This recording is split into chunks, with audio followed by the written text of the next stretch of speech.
বিরুদ্ধে আমি এই তরবারি কাজে লাগাতে চেয়েছি। আজকে আপনার সামনে ঘোষণা করে দিচ্ছি, যদি আপনার বিরুদ্ধে কেউ দাঁড়ায় তাইলে ওমরের তরবারি তার ফায়সালা করে দেবে। সুবহানাল্লাহ। ওমরের তরবারি তার ফায়সালা করে দেবে। ওমর রাদিয়াল্লাহু তাআলা আনহু যেই সূরাটা শুনেছিলেন, ফাতেমা বিনতে খাত্তাব এবং তার স্বামী যেই সূরাটা পড়ছিলেন সেটা ছিল সূরা তাহা। এই সূরা তাহার মধ্যে ফিরাউন এবং নমরুদের ঘটনাগুলো বেশ, ফিরাউন এবং মুসা আলাইহিস সালামের ঘটনা বেশি বর্ণনা করা। তার মধ্যে যে আয়াতটা আমরা পড়ি কবরের কাছে, যে মিনহা খলাকনাকুম ওয়া ফিহা নুঈদুকুম ওয়া মিনহা নুখরিজুকুম তারাতান উখরা। আমরা বলি, ওগো আল্লাহর বান্দা, তোমাকে এই মাটি থেকে সৃষ্টি করা হয়েছে, আবার একদিন এই মাটিতে ঢুকানো হবে, আবার একদিন এই মাটি থেকে জীবন্ত করে উঠানো হবে।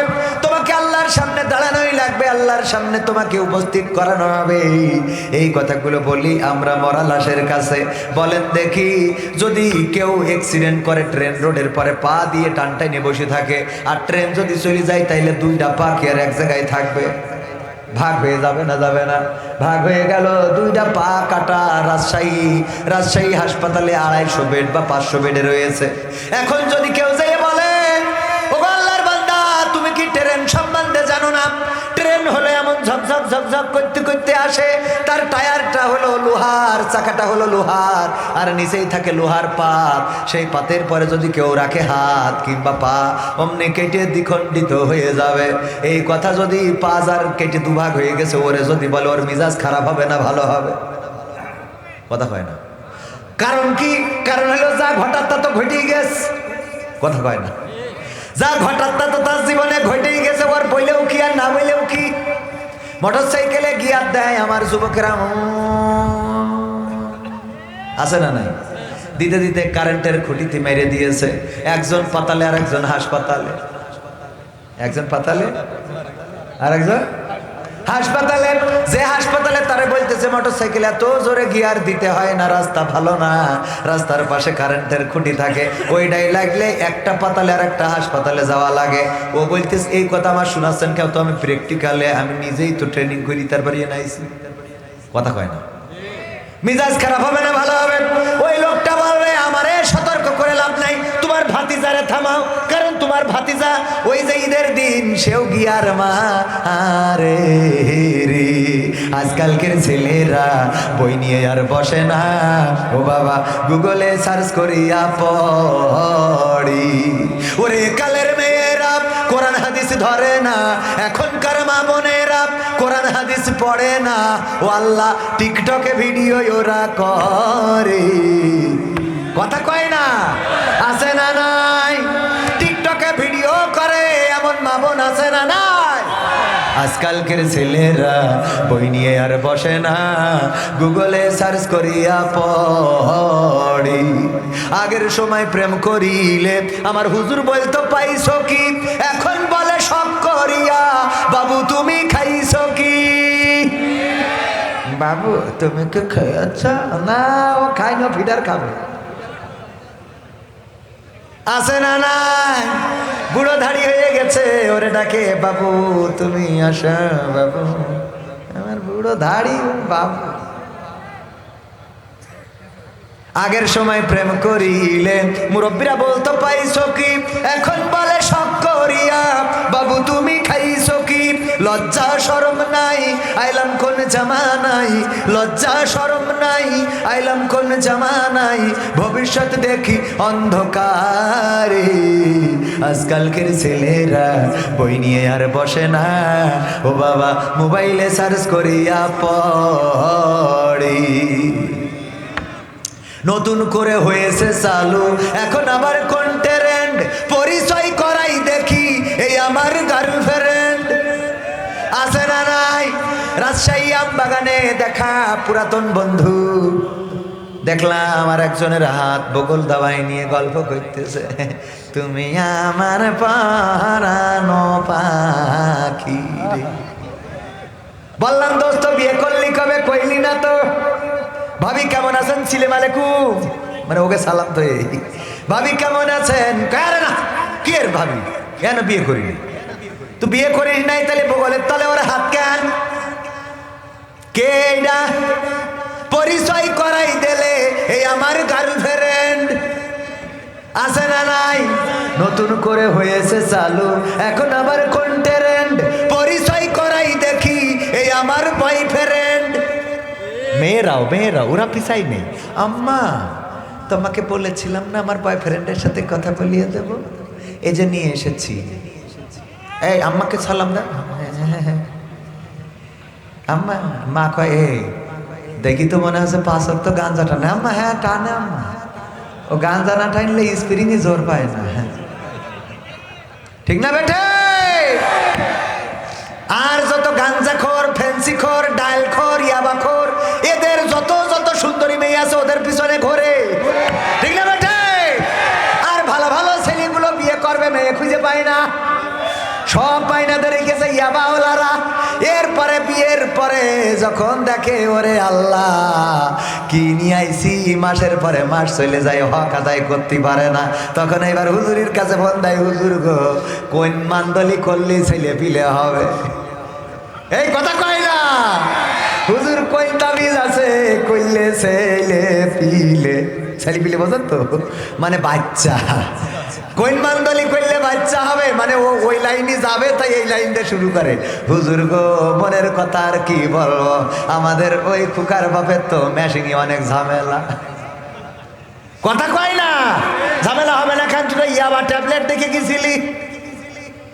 যারা ভালো ভদ্র নামাজি রোজাদার আল্লাহওয়ালা দিনদার, নিজেদের শরীরটারে নষ্ট করে না। আগের সময় যদি কেউ না খেয়ে থাকতো, যদি কেউ চিকনা হয়ে যেত, যদি চিকন থাকতো, মানুষেরা বলতো আপনারা কি বলেন চিকনা, হ্যাংলা, পাতলা, আপনারা কি বলেন?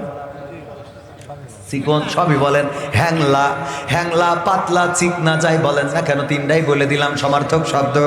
এই মানুষ যদি কেউ দেখতো, তার এটাকে বলতো এইদিকে আসো মকসেদ মিয়া, তুমি কি কিছু খাও না? তোমার আব্বাকে কিছু তোমারে খাওয়ায় না? তোমার বাড়ি কি ভালো কিছু রান্না হয় না? এমন হ্যাংলা, পাতলা, চিকনা হয়ে যাও কেন?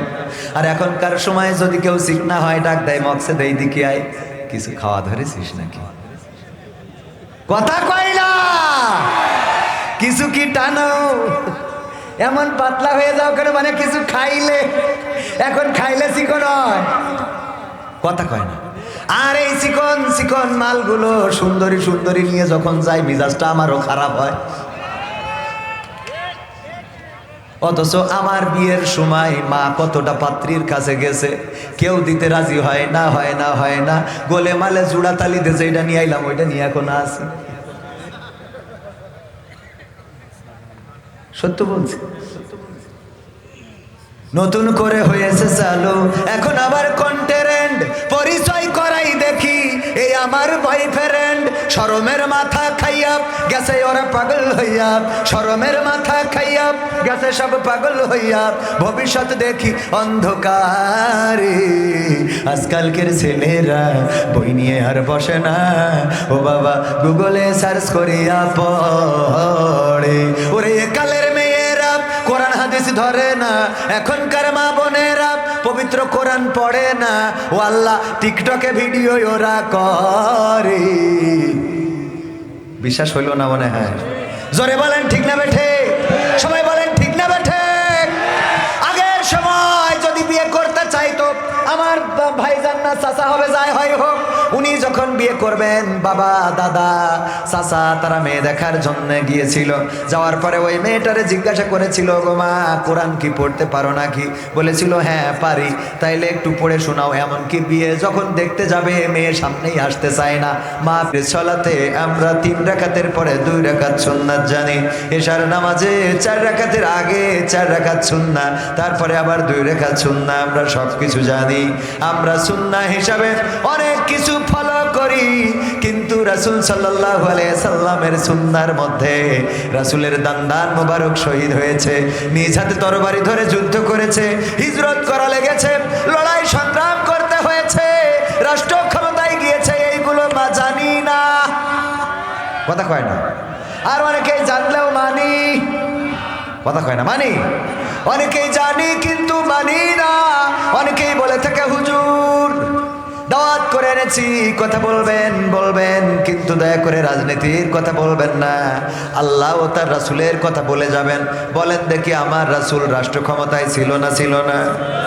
রাষ্ট্র ক্ষমতায় যদি রাসূল থাকে, রাষ্ট্রের কথা বলতে গেলে রাজনীতি হবে না?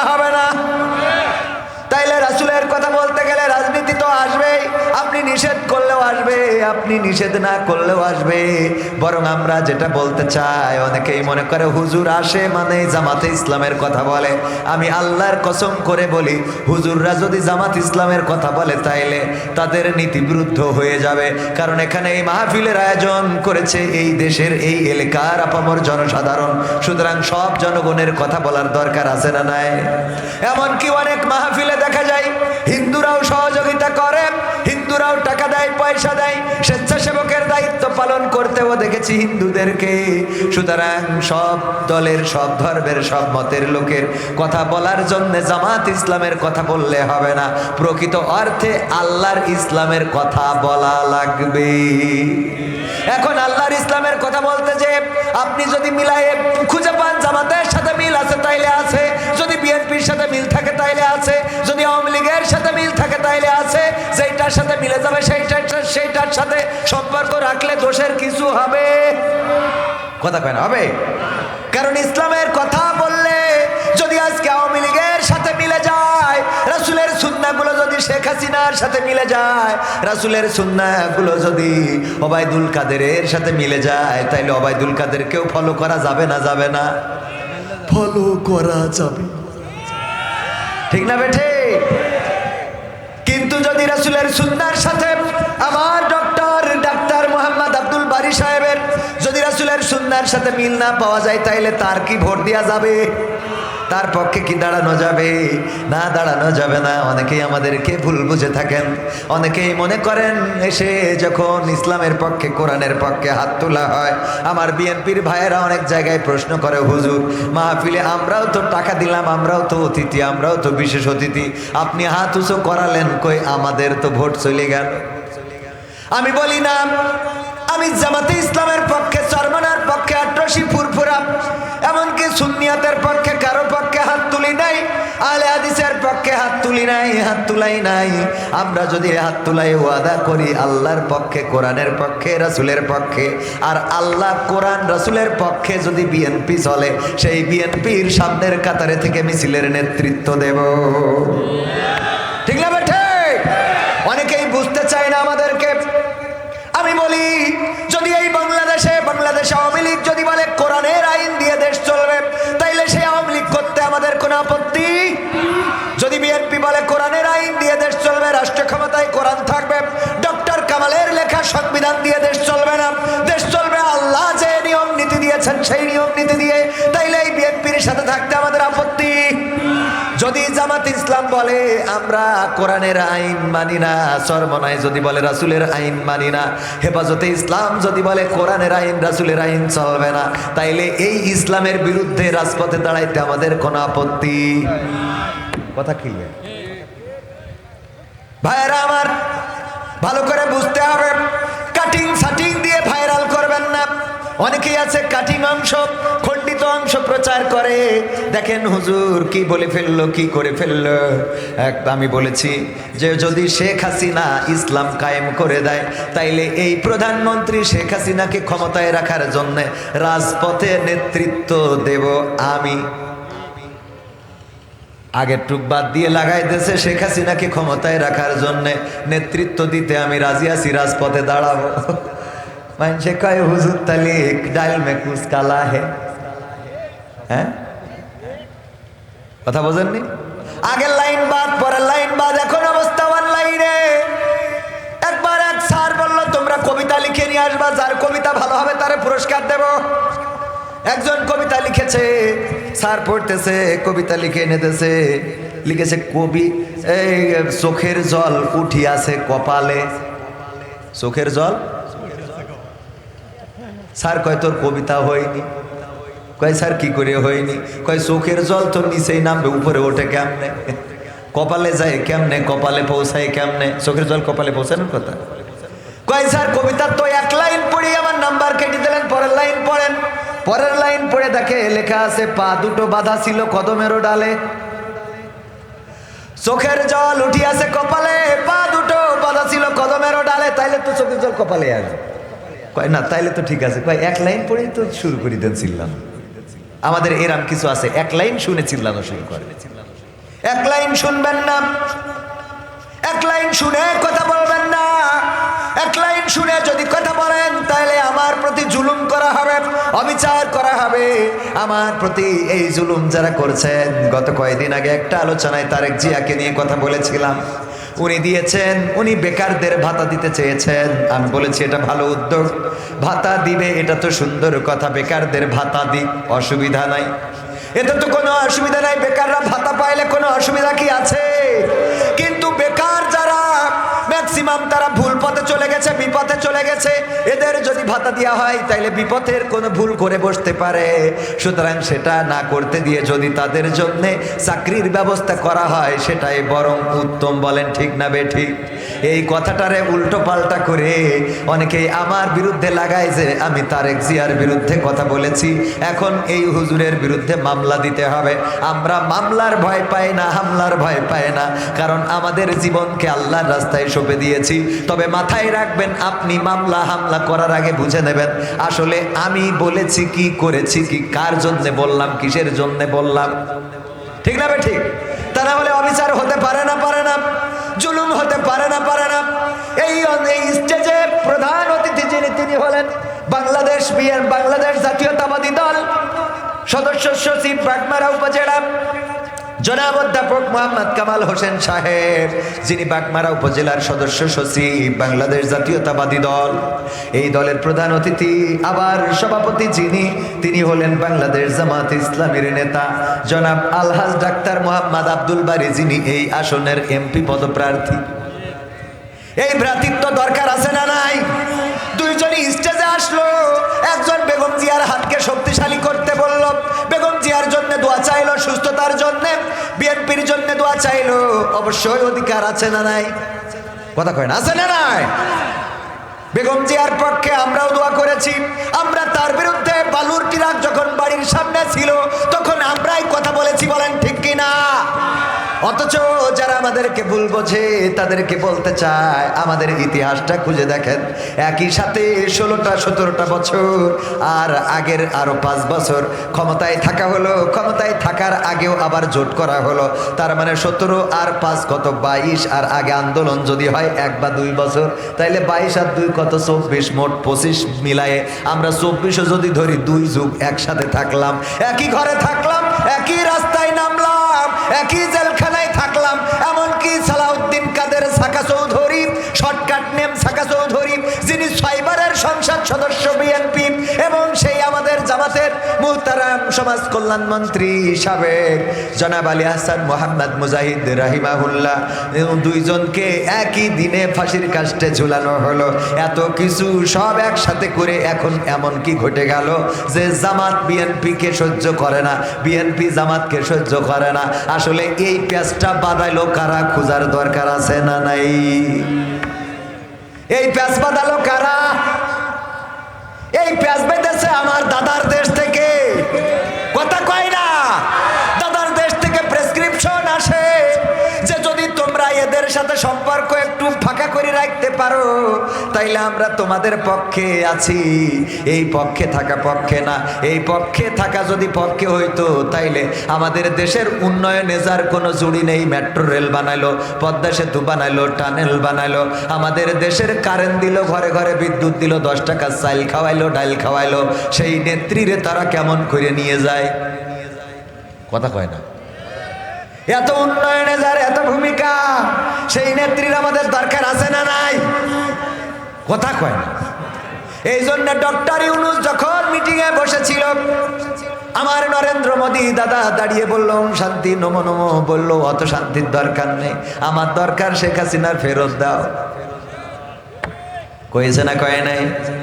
আর আমার দাদা মনে হয় বলেছে, অনেক সাধনার পরে আমি পেলাম তোমার মন। আজ কি চলবে? চলবে? অসুস্থ মানুষ, তারপরেও হক আদায় করবো ইনশাআল্লাহ। এরপরেও আপনাদের তো এখানে খাওয়ান দাওয়ান আছে না নাই? খাওয়াচ্ছে, পড়াচ্ছে, মাখাচ্ছে, আবার আপনারা বাক্স ভরে ফেলাচ্ছেন, আলহামদুলিল্লাহ। বাক্সটা বড় হইলে আমাদের খুশি লাগে।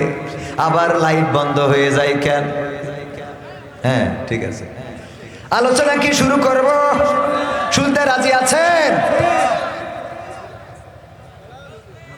আজকে পোস্টার এত লম্বা হইলে তো পড়াও তো কষ্ট, আবার না পড়লেও তো অনেকেই মন খারাপ করবে। যুব সমাজের উদ্যোগে ঐতিহাসিক ইসলামী জলসা ও তাফসিরুল কোরআন মাহফিলের সম্মানিত সভাপতি জনাব আলহাজ ডাক্তার মোহাম্মদ আব্দুল বারী MBBS, পরিচালক, ভবানীগঞ্জ ক্লিনিক, উনি ব্যস্ততার কারণে চলে গিয়েছেন। সহসভাপতি হিসাবে জনাব মাওলানা মোহাম্মদ মনসুর রহমান, সহকারী অধ্যাপক, ভবানীগঞ্জ ফাজিল মাদ্রাসা।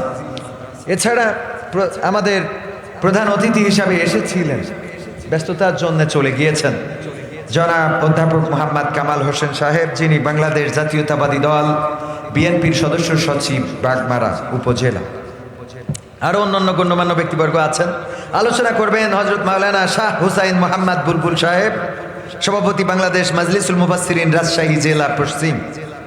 তাছাড়াও আলোচনা করবেন মাওলানা মোহাম্মদ মোফাজ্জল হুসাইন MM সুফার, উত্তর একডালা দাখিল মাদ্রাসা। আমার ডানে বামে আরও শ্রদ্ধাভাজনরা রয়েছেন যাদের পায়ের জুতা বহন করার যোগ্যতা আমি রাখি না। আমার সামনে ভূমিষ্ঠ দিনদার ইমানদার মুসলমান ভাই বাবাজিরা, অনেক আবেদ লোক রয়েছেন যাদের জুতা জোড়াটা আমি সোজা করে দিতে পারলে নিজেকে ধন্য মনে করতাম। আমার ডানে বামে বসা সম্মানিত প্রতিটা মানুষ, আমি বিশ্বাস করি এখানে যারাই আছেন একজনও আমার নিচে নেই, সবাই আমার উপরেই আছেন। কারণ কি? কারণ আমি এখানে এসেছি কোনো না কোনো স্বার্থের বিনিময়ে, কিন্তু আপনারা এসেছেন কার জন্যে? আল্লাহর জন্য, আল্লাহর সন্তুষ্টির জন্যে। আপনাদের এখানে পকেট ভরে টাকা দেওয়া হবে না, খুব যত্ন করে খাওয়ানো হবে না, কিন্তু এসে এই মাটিতে পাটিতে বসে আছেন গরমকে সহ্য করে শুধুমাত্র আল্লাহর জন্যে। আর আমরা এসেছি আপ্যায়ন করে করে। আজকে অন্তত আমার নুরতাজ ভাই অসংখ্যবার কল দিয়েছেন, আমি বলছিলাম আমি না গেলে হয় কি না, বললো আপনি আলোচনা করতে পারেন আর না পারেন, এসে দেখা করে গেলেই হবে। যদি উনি অনুমতি দিতেন, আমি ওনাকে এটাও বলেছি যে আমার দেওয়া পথ খরচ আমি ফেরত দেব যদি আপনি অনুমতি দেন, আমি যদি না গেলে চলে, কারণ শরীরটা বেশি খারাপ লাগছিল এই জন্যে। যদিও আমি মাহফিল সেভাবে মিস করি না, মিস করা হয় না, একটা করে মাহফিল করি, অনলি একটা বলা থাকে 10টা থেকে 12টা আলোচনা করব। তবে অনেকেই বুদ্ধির কাজ করে। আমি পাবনায় আসলাম, বললাম যে যাই করেন তাই করেন, 10টায় তুললেও কিন্তু 12টা, 10:30টায়ও 12টা, 11টায় তুললেও 12টা, 11:30টায় তুললেও 12টা। আমার নিয়ে এসে তুলে দিয়েছে, হুজুর নেন, 12টায় উঠালাম, দেখি কয়টায় শেষ করে, দেই হুজুর কয়টায় শেষ করে। বুদ্ধি আছে না নাই? অনেকেই মনে করে পাবনায় মনে হয় পাগল, আসলে পাবনায় পাগল না, দেশের পাগল সব মুখে নিয়ে ঠিক করে দেয়, বোঝেননি?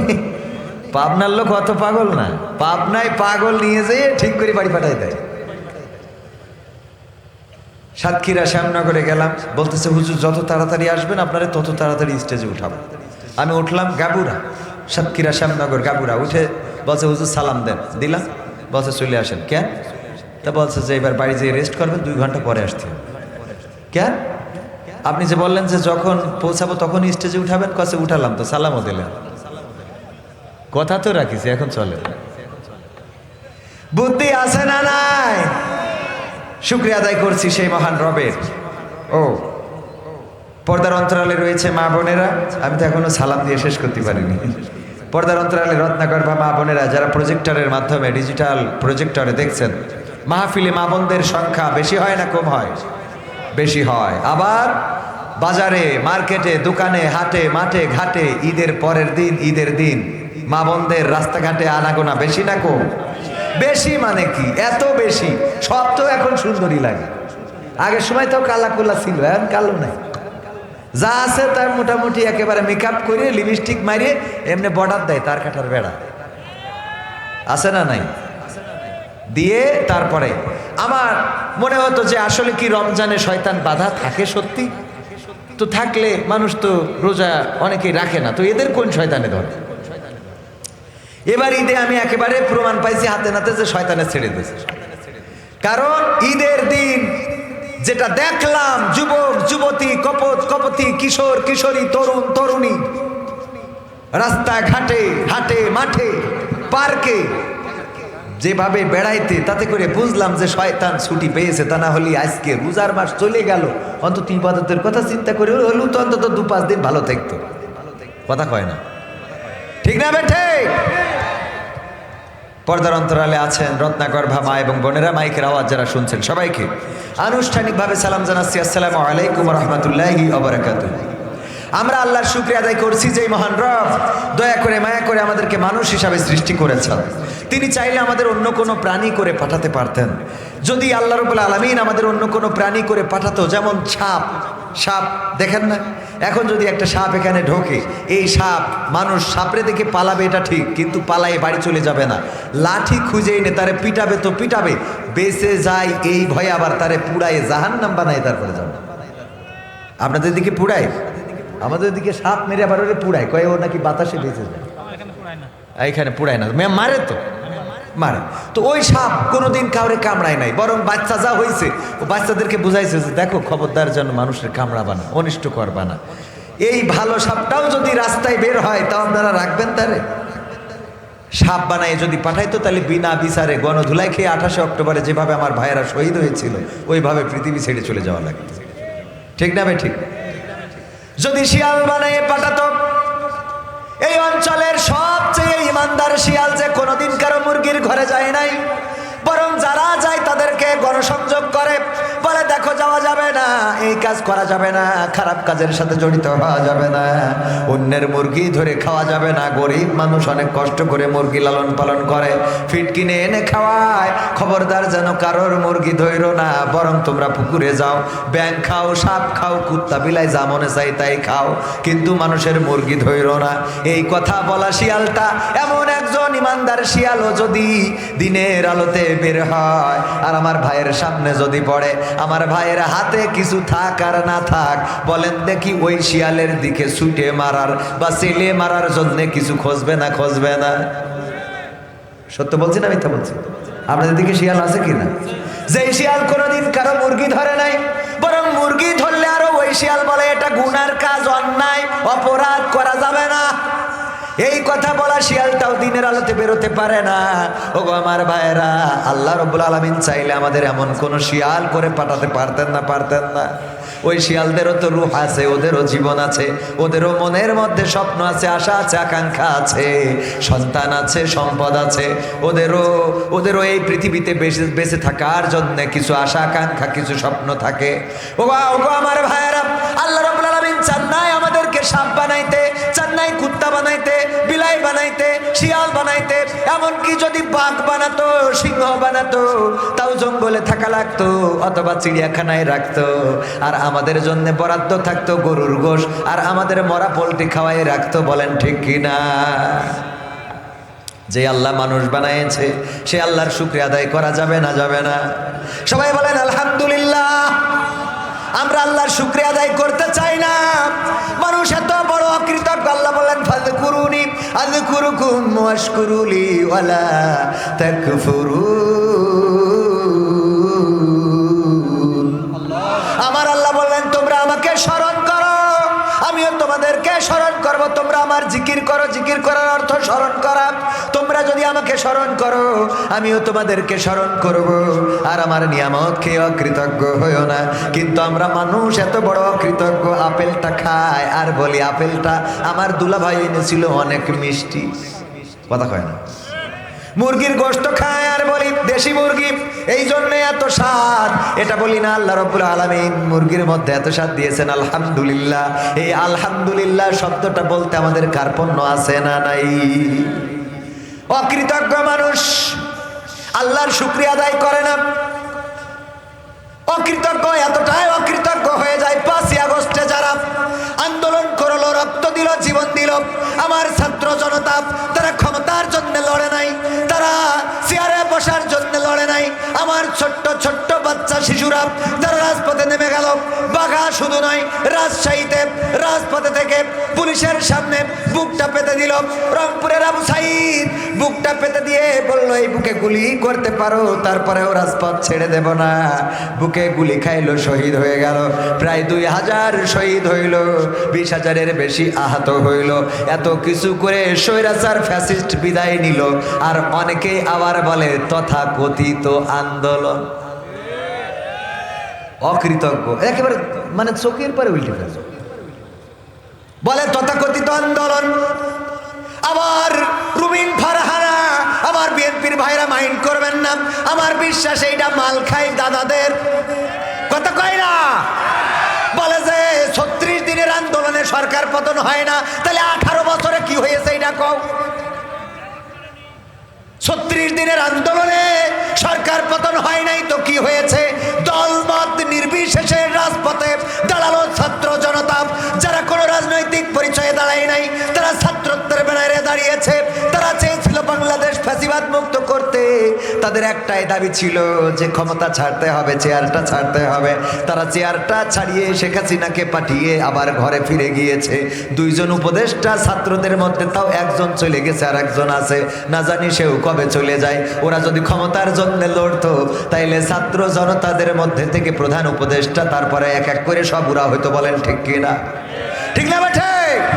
এখন দল গঠন করেছে এনসিপি, হ্যাঁ, বাংলাদেশ কি পার্টি জানো?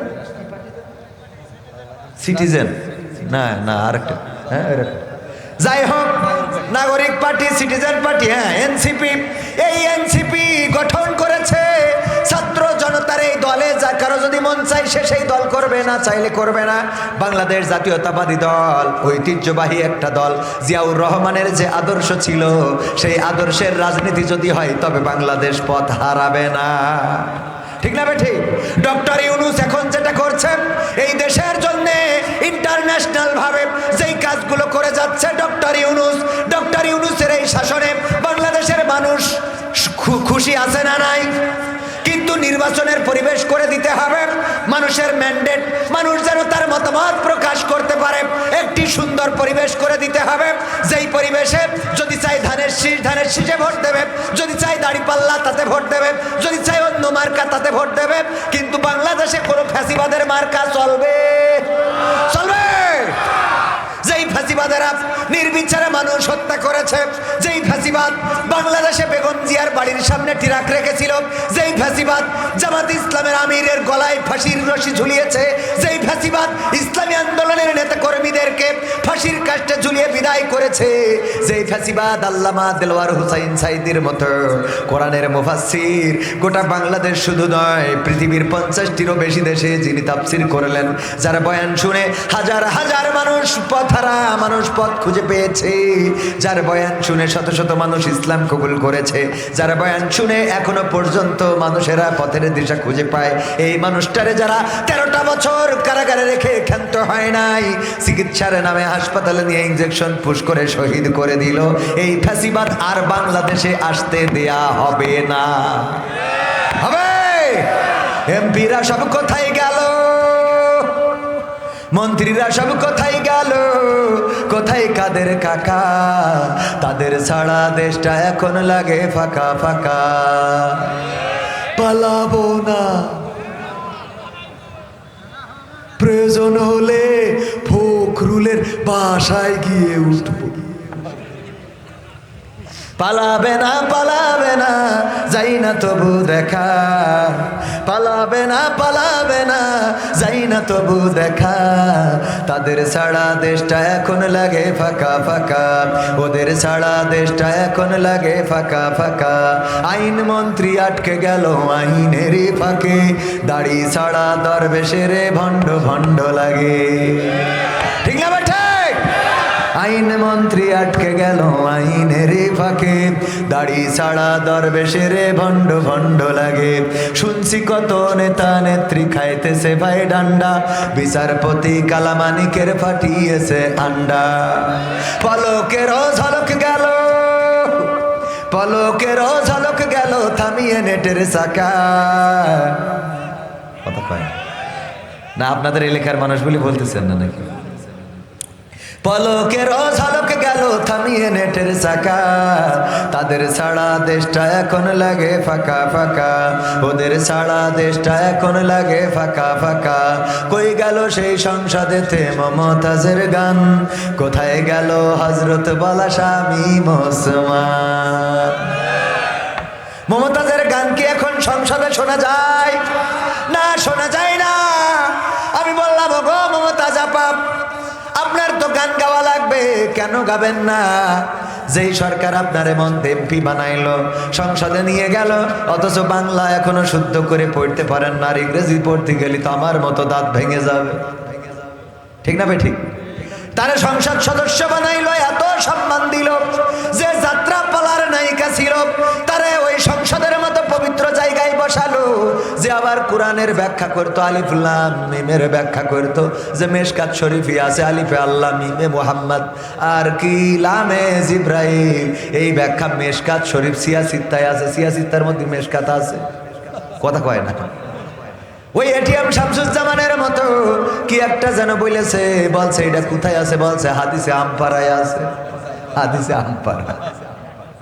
ও আমার ভাইরা, এই মুমতাজ গান গাইলো, নিজের যখন প্রেমিক চলে গেল তখন বলল, ওরে ও রিকশাওয়ালা তুই ধীরে ধীরে চালা, তোর সাথে বলবো আমার মনে কত জ্বালা। বলেছে না বলে নাই? প্রেমিক চলে যাওয়ার কারণে রিকশাওয়ালারে কয় একটু আস্তে আস্তে চালাও, রাজশাহী যাওয়ার পথে তোমার সাথে মনের কথাগুলো বলি, দেখি লাইন হয় কিনা।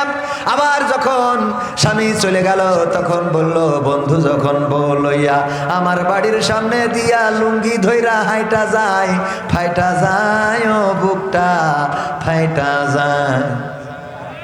বলেছে না বলে নাই?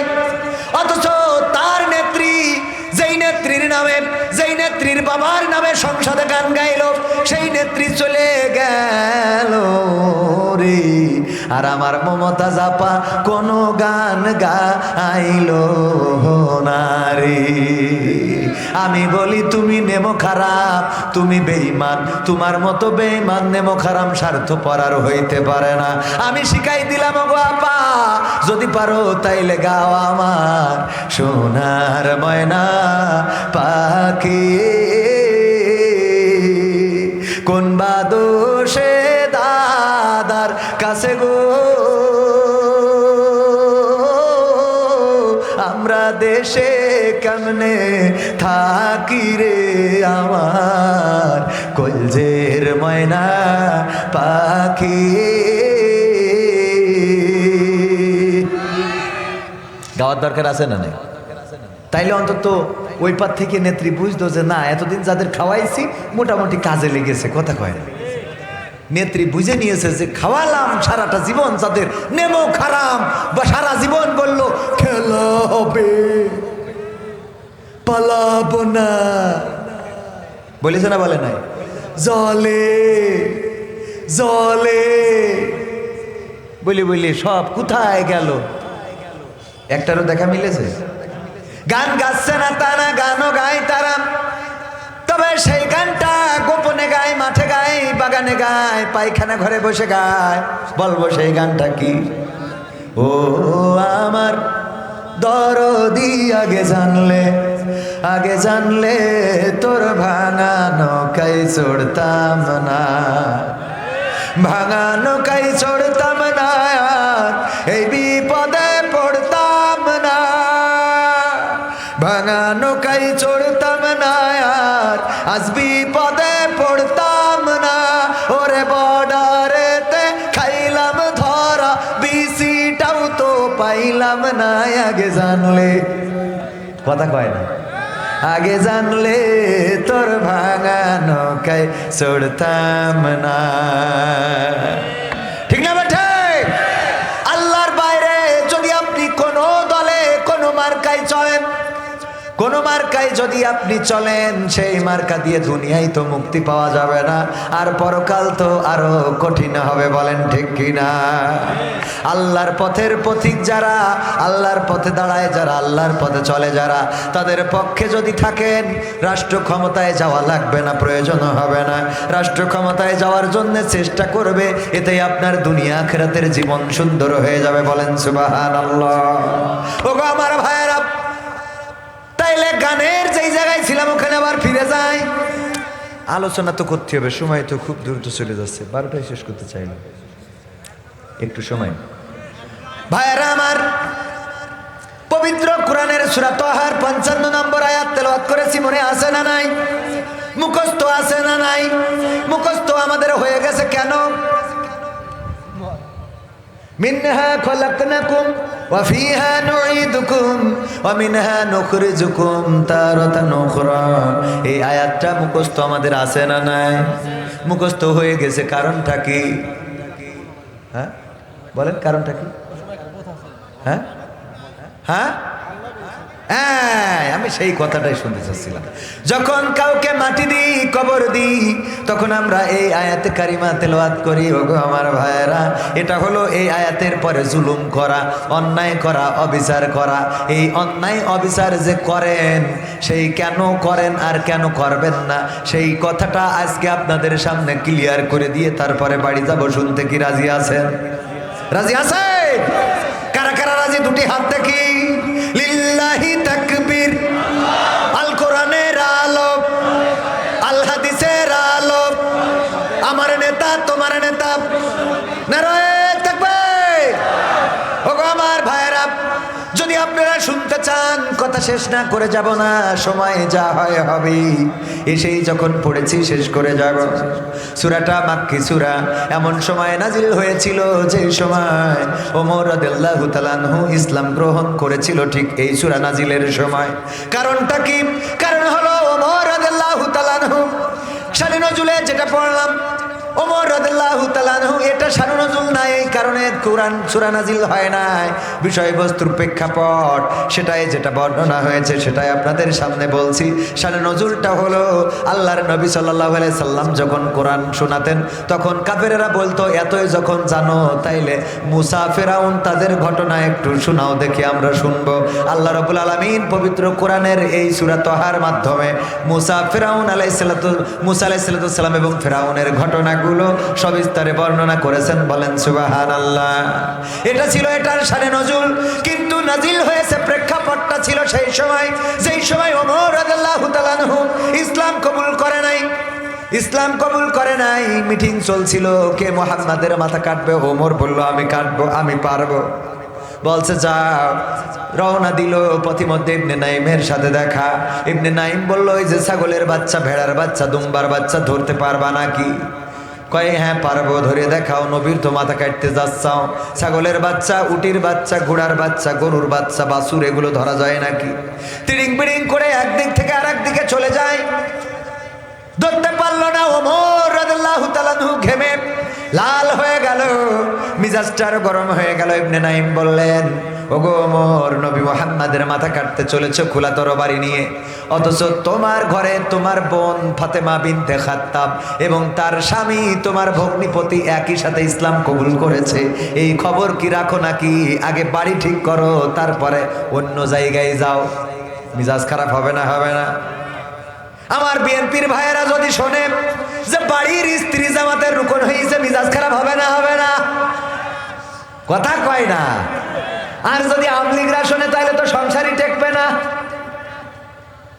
ও আমার ভাইয়েরা, ওমর রাদিয়াল্লাহু তাআলা আনহু চিন্তা করলো, আহারে, যেই নবীর মাথা কাটতে যাচ্ছি সেই নবীর ইসলাম আমার বাড়িতে ঢুকে গেছে, এই বাড়িটা আগে ঠিক করা লাগবে। চলে গেল, দরজায় নক করলো। দরজা খিল দিয়ে কোরআন পড়ছিল, তখন যে কোরআনের আয়াত তেলাওয়াত করেছিল সেটা ছিল সূরা তাহা। এমনকি ওমর রাদিয়াল্লাহু তাআলা আনহু যখন ঘরের দরজা ভেঙে ভিতরে ঢুকে ফাতেমা বিনতে খাত্তাব এবং তার স্বামীকে মেরে রক্তাক্ত করে দিল। ফাতেমা বিনতে খাত্তাব হাতে রক্ত লাগিয়ে বললেন, ওগো ওমর, তুমি যেই পিতার সন্তান, আমি সেই পিতার সন্তান। তুমি যেই মায়ের গর্ভে ছিলে, আমি সেই মায়ের গর্ভে ছিলাম। কেমন করে পারলে তুমি আমার এমন রক্তাক্ত করে দিতে? ওগো ভাই আমার, তোমাকে আমি স্পষ্ট করে বলে দিচ্ছি, শুনে নাও। আমি যে কালেমা গ্রহণ করেছি, আমি যে কোরআনটা বুকে ধারণ করেছি, যতই মারো, যতই পিটাও, আমি এই কোরআনটা আমার এই বুক থেকে আর নামাবো না। আমি এই কোরআনের পথ থেকে এক চুল পরিমাণ সরে যাব না, চাইলে তুমি মেরে ফেলতে পারো। এই কথা শোনার পরে ওমরের মনটা নরম হয়ে গেল। আহারে, কি এমন কিতাব, কি এমন কালাম, যেই কালাম শুনে আমার বোনেরা মরতে রাজি কিন্তু কোরআনের পথ ছাড়তে রাজি না। বললো, ওগো বোন, যদি একটু কোরআন শোনাতে তাইলে একটু শুনে দেখতাম কি আছে। তখন যেটা পড়ে শোনানো হয়েছিল সেটা ছিল সূরা তাহা। ওগো আমার ভাইয়েরা, ওমর রাদিয়াল্লাহু তাআলা আনহু শুনলেন, ছুটে চললেন নবীর কাছে, নাঙ্গা তরবারি হাতে। সাহাবীরা খবর পেয়েছেন ওমর রাদিয়াল্লাহু তাআলা আনহু এসেছেন, নবীর আসছেন নবীর মাথা কাটতে। সাহাবীরা ঘিরে ধরেছে আল্লাহ রাসূল সাল্লাল্লাহু আলাইহি সাল্লামকে রক্ষা করার জন্য। সাহাবীরা বললেন, ওগো নবী, ওমরকে কিন্তু আমরা জীবন্ত ফিরে যেতে দেব না। আপনি এতদিন আমাদের মক্কায় কোনো কথা বলতে দেন নাই, প্রকাশ্যে ইসলাম পালন করতে দেন নাই। আপনি আমাদের এতদিন ঠান্ডা করে রেখেছেন, বলেছেন না সোচ্চার হওয়া যাবে না, চুপচাপ ইসলাম প্রচার করতে হবে, বিরোধিতা করা যাবে না। আমাদের মেরেছে, আমরা কোনো কথা বলি নাই। আবু যর গিফারি রাদিয়াল্লাহু তাআলা আনহু যখন ইসলামের সন্ধানে মক্কায় আসলেন, আল্লাহর রাসূলের সান্নিধ্য পাইলেন, কালেমা পড়লেন, মুসলমান হইলেন।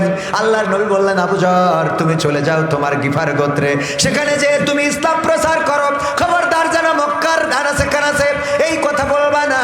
কিন্তু আবু যর গিফারি তিনি ছিলেন অত্যন্ত সাহসী একজন মানুষ, গিফার গোত্রের লোক। সেই সময় গিফার গোত্রের অনেক দাপট ছিল, প্রভাব ছিল। তার জন্য আবু যর গিফারি মক্কার চত্বরে আসলো আর বলল, গো মক্কাবাসী শুনে নাও, আমি নবী মুহাম্মাদের কাছে পড়ে নিয়েছি লা ইলাহা ইল্লাল্লাহু মুহাম্মাদুর রাসূলুল্লাহ সাল্লাল্লাহু। আমি এই কালেমা পড়েছি, কাফেররা খেপে গেল, তারা একেবারে শকুনের মতো, চিলের মতো, ঈগলের মতো তার উপরে হামলা করা শুরু করলো, রক্তাক্ত করে ফেললো। কেউ একজন বলল, তোমরা কারে মারো? গিফার গোত্রের লোকরে মারো। অথচ তোমাদের বাজারে যাওয়ার সময় রাজশাহীর পথে যাওয়া লাগে, মানে গিফার গোত্রের বাড়ির সামনে দিয়ে জাতি হয়। ওদের বই যে বিদেশে তখন যে লেনদেন, তখন বিদেশে যে ব্যবসা বাণিজ্য করার জন্য যেত, বলল যদি গিফার গোত্রের এই লোক মারা যায় তাইলে কিন্তু তোমাদের ঠ্যাং কেটে নেবে। এই কারণে আবু যর গিফারি রাদিয়াল্লাহু তাআলা আনহুকে মারা কমিয়ে দিল, অথবা আর মারল না। ওগো আমার ভাইয়েরা, এমনি ভাবে ইসলামের কথা কেউ বলতে পারে নাই, কাবার চত্বরে মক্কায় প্রকাশ্যে ঘোষণা দিতে পারে নাই। আল্লাহর নবীর সাহাবীরা বললেন, আজকে আর কোনো কথা শুনবো না, আপনি আমাদের নিষেধ করবেন না, আমরা ওমরকে উচিত শিক্ষা দিয়ে ছেড়ে দেব। আল্লাহর নবী বললেন, সাহাবীরা জায়গা করে দাও, ওমরকে আমার কাছে আসতে দাও। এর আগের দিন বিশ্ব নবী দোয়া করেছিলেন, ওগো আল্লাহ, তুমি যদি ইসলামের মধ্যে আবু জাহেল, আবু লাহাব, উতবা সাহেবা কিংবা ওমরের মতো কোনো একজনকে ইসলামের জন্য কবুল করে নিতে, তাইলে তোমার ইসলামের ভাব মর্যাদা আরো বেড়ে যেত। দোয়া করেছেন। আল্লাহর নবী কবুল করার দায়িত্ব কার? আল্লাহর নবী ছিলেন মুস্তাজাবুদ দাওয়াত, তিনি যে দোয়া করতেন সেই দোয়া কবুল করতেন কে? নামাজের মধ্যে মনে মনে বললেন, আমার যদি বাইতুল মাকদাস কিবলা না হয়ে যদি আমার কাবা শরীফ কিবলা হয়ে যেত তাইলে ভালো হতো, আমি একটু কাবার দিকে মুখ করে নামাজটা পড়তাম। এই মনে মনে করেছেন। আল্লাহ পবিত্র কোরআনে কারিম দিয়ে জানিয়ে দিলেন, ওগো নবী, আমি আপনার মনের অবস্থা বুঝতে পেরেছি, আপনি এখন নিজের চেহারাটা ঘুরে কাবার দিকে করে দেন। বলেন সুবহানাল্লাহ। আল্লাহর নবীর কাছে আবু হুরায়রা এসেছিলেন, এসে বললেন, ওগো নবী একটু দোয়া করে দেন। কিসের দোয়া করব? মা আমাকে মেরেছে। কেন মেরেছে? আমি আপনার কাছে এসেছিলাম, গভীর রাতে বাড়ি ফিরেছি, আমার মা মুশরিক জিজ্ঞাসা করলো কোথায় গিয়েছিলে? আমি বললাম নবী মুহাম্মাদের কদমের কাছে। আমার মা এটা শোনার পরে মিজাজ খারাপ হয়ে গেল, আমারে পিটায়ে বলল, হয় বাড়ি ছাড়বি নাই নবী মুহাম্মাদের কদম ছাড়বি। আমি বললাম, মা বাড়ি ছেড়ে দিলাম কিন্তু মুহাম্মাদের কদম ছাড়বো না। আল্লাহর নবী বললেন, ওগো আবু হুরায়রা, এই মায়ের বিরুদ্ধে নালিশ নিয়ে এসেছো আমার কাছে? বলল, না, মায়ের বিরুদ্ধে নালিশ আনি না, একটু দোয়া চাইতে এসেছি, বিশ্ব নবী একটু দোয়া করে দেন, আল্লাহ যেন আমার মাকে হেদায়েত নসিব করে দেয়। আল্লাহর নবী দোয়া করলেন, আবু হুরায়রা দৌড় দিলেন, সাহাবীরা টেনে ধরলেন, কোথায় যাও আবু হুরায়রা? তুমি তো ঠান্ডা শান্ত ভদ্র মানুষ, তুমি এমন তো দৌড়াও না, কারণটা কি এমন ঘটে গেল? আবু হুরায়রা বললেন, ছেড়ে দাও, ছেড়ে দাও, ছেড়ে দাও, আমাকে বাড়িতে যেতে দাও, আমি বাড়িতে যেয়ে দেখবো আমি দৌড়াই আগে বাড়ি পৌঁছালাম নাকি আমার নবীর দোয়া বাড়িতে পৌঁছে গেল। আবু হুরায়রা বর্ণনা করেছেন, আবু হুরায়রা বাড়িতে পৌঁছায় যখন দরজায় নক করলেন, ঠক ঠক ঠক ঠক ঠক ঠক করে আওয়াজ করলেন। মা বললেন, কে? আমি। আবু হুরায়রা বলেন, আমি বললাম, আমি আবু হুরায়রা। মা বললেন, বাবা দাঁড়াও, একটু দরজা খুলছি, একটু ওয়েট করো। আবু হুরায়রা বলেন, আমার মা যখন এটা বলল তখন আমি তার কণ্ঠের মধ্যে নূর, দিনের নূরটার গন্ধ পেয়েছি। আমার মা দরজা খুললেন, তারপর বললেন, ও আবু হুরায়রা, তোমাকে গতকাল রাতে মেরে আমার মনের মধ্যে অনুশোচনা হয়েছে। আমি কেন তোমারে মারলাম, পিটাইলাম? তুমি তো খারাপ জায়গায় যাও নাই, তুমি দয়া করে আমারে নিয়ে চলো তোমার সেই নবীর কাছে, যেখানে যে আমি কালেমা পড়ে মুসলমান হয়ে যাব। সুবহানাল্লাহ। দোয়া করেছিলেন কে? আল্লাহর নবী। আর কবুল হয়েছে। আল্লাহ আবু হুরায়রা বাড়িতে আসার আগে আল্লাহর নবীর দোয়া বাড়িতে পৌঁছে গেছে। ও আমার ভাইয়েরা, সেই নবী আগের রাতে দোয়া করেছিলেন ওমরের মতো, আবু বকরের মতো, ওমরের মতো, আবু জাহেলের মতো, উতবা সাহেবা মুগিরার মতো, আবু লাহাবের মতো কোন একজনকে যদি ইসলামের জন্য কবুল করে দিতে ইসলামের মর্যাদা বেড়ে যেত। আল্লাহ রাব্বুল আলামিন দোয়া কবুল করেছেন, ওমরের মনের অবস্থার পরিবর্তন করে দিয়েছেন। ওমর যখন আসলো, রাস্তা করে দিল, আল্লাহর নবী দাঁড়ালেন, বাহুর মধ্যে হাত দিয়ে ঝাঁকা দিয়ে বললেন, ওগো ওমর, তোমার মনের অবস্থার পরিবর্তন কি এখনো আসে নাই? ওমর রাদিয়াল্লাহু তাআলা আনহু বললেন, ওগো নবী, আমি এই তরবারিটা আপনার কদমের কাছে সমর্পণ করে বলতে চাই, এতদিন পর্যন্ত এই তরবারি দিয়ে ইসলামের টাকায় আমায় মানুষ চিনাইছে, ওরে টাকা, টাকায় আমায় মানুষ চিনাইছে, টাকার জন্য বিদেশে গিয়ে কষ্ট করিলাম, কত জনের কত কথা আমরা শুনিলাম, ভাইরে আমরা শুনিলাম, টাকার জন্য বিদেশে গিয়ে কষ্ট করিলাম, কত জনের কত কথা আমরা শুনিলাম, ভাইরে আমরা শুনিলাম, এই টাকার জন্য সোনার দেহ, এই টাকার জন্য সোনার দেহ নষ্ট হইতাছে, টাকায় আমায় মানুষ চিনাইছে, ওরে টাকা, টাকায় আমায় মানুষ চিনাইছে। ঠিক না বেটে? টাকায় মানুষ চিনিয়ে দেয়। হুজুর আসসালামু আলাইকুম, হুজুর বিয়ের বয়স হয়েছে কিন্তু আমাদের চাকরি ছাড়া তো বিবাহ হচ্ছে না, উপায় কি? উপায় হলো চাকরি করতে হবে। চাকরি ছাড়া যদি বিয়ে না হয় তো উপায় তো বুঝাই গেছে যে চাকরি করতে হবে। ঠিক না বেটে? চাকরি ছাড়া যদি বিয়ে না হয়, চাকরি করা দরকার। আমরা মনে করি চাকরি, সরকারি চাকরি করতে হবে না, চাকরি লেদে যেয়ে ওয়েল্ডিং করা এটাও চাকরি না, চাকরি না। যদি কারো ইজি ভ্যান বাইক নিয়ে চালায় বেড়ান তাও চাকরি, কারোর যদি প্রাইভেট চালান সেটাও চাকরি। চাকরির বাংলাদেশে অভাব, কথা কয় না। কিন্তু আমাদের স্বভাব হলো আমরা সরকারি চাকরি ছাড়া করব না, কোম্পানি ভালো হতে হবে, কোম্পানি যদি বড় না হয় চাকরি করতে ইচ্ছা করে না, প্রাইভেট প্রতিষ্ঠান যদি ছোট হয় ভাল লাগে না, এই কারণে চাকরিও ওঠে না। অথচ যদি ফার্মেসিতে যেয়েও সময় কাটান, ফার্মেসিতে যেয়ে যদি 1 মাস সময় দেন, পরের মাসে দেখবেন অন্য ফার্মেসিতে আপনার কদর বেড়ে যাবে, কথা কয় না? চাকরি আছে না নাই?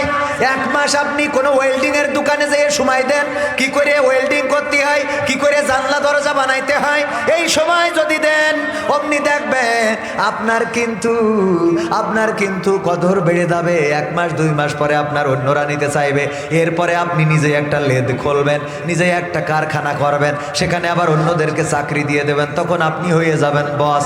এরপরে যদি বিয়ে না হয় আমার কাছে আসবেন, আমি বুঝে দেবো, কথা কয় না। কিন্তু তুমি বিড়ি টেনি বেড়াবা বটতলায় আর ওই ইন্টারভিউ দিয়ে বেড়াবা, তোর ওই বিড়ি তোর ঠোঁট দেখি তো তোর চাকরি হয় না, কথা কয় না।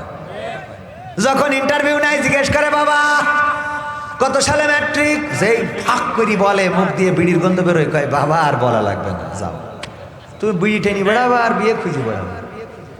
আগে নিজের ভালো করার দরকার আছে না নাই?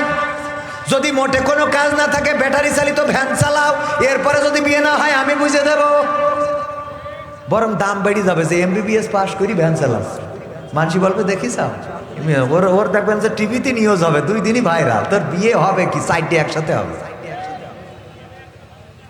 তাহলে আর কোনো উপায় বলার দরকার আছে? কাজে মন দিতে হবে। যুবকেরা চাকরির পরে বসে থাকলে হবে না, বাড়ির পাশে যদি 5 কাঠা জমি থাকে সেখানে চাষাবাদ করতে হবে, উন্নত প্রযুক্তির চাষাবাদ করতে হবে।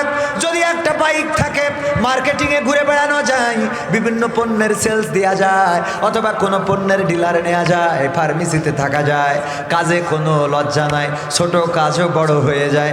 আপনি আজকে যেখানে কাজ করবেন কাল সেখানকার মালিক হয়ে যাবেন, যদি আপনার নিয়ত থাকে সঠিক, লক্ষ্য যদি থাকে অটুট, স্বপ্ন যদি থাকে হৃদয়ে, পৌঁছে যাবেন কাঙ্ক্ষিত গন্তব্যে। বলেন ঠিক না বেঠিক? সুতরাং যাদের বিয়ে হচ্ছে না কাজে মন দেন। তারপরে কিরাকি করে দিলবার রহমান 2000-1000 টাকা আল্লাহ দানকে কবুল করো। তারপরে মোহাম্মদ বকুল মিরপুর 100 টাকা দিয়েছে, আল্লাহ কবুল করো। আমাদের ডাক্তার আব্দুল বারী যিনি এই অঞ্চলের এমপি পদপ্রার্থী, বাংলাদেশ জামাত ইসলাম, এমনি ভাবে তেলাওয়াত করে শোনাতো, বলতো আয়াতুল কুরসি হবে কিনা, পড়তো, বলতো হ্যাঁ হবে, তাইলে পড়ো আল্লাহু লা ইলাহা ইল্লাহু আল হাইয়ুল কাইয়ুম, পড়িয়ে একেবারে শেষ পর্যন্ত। আত্তাহিয়াতু হবে কিনা, হ্যাঁ হবে, পড়ো, তাহলে আত্তাহিয়াতু লিল্লাহি ওয়া সালাতু শেষ পর্যন্ত। দুরূদ ইব্রাহিমটা হবে কিনা, বলতো হ্যাঁ হবে।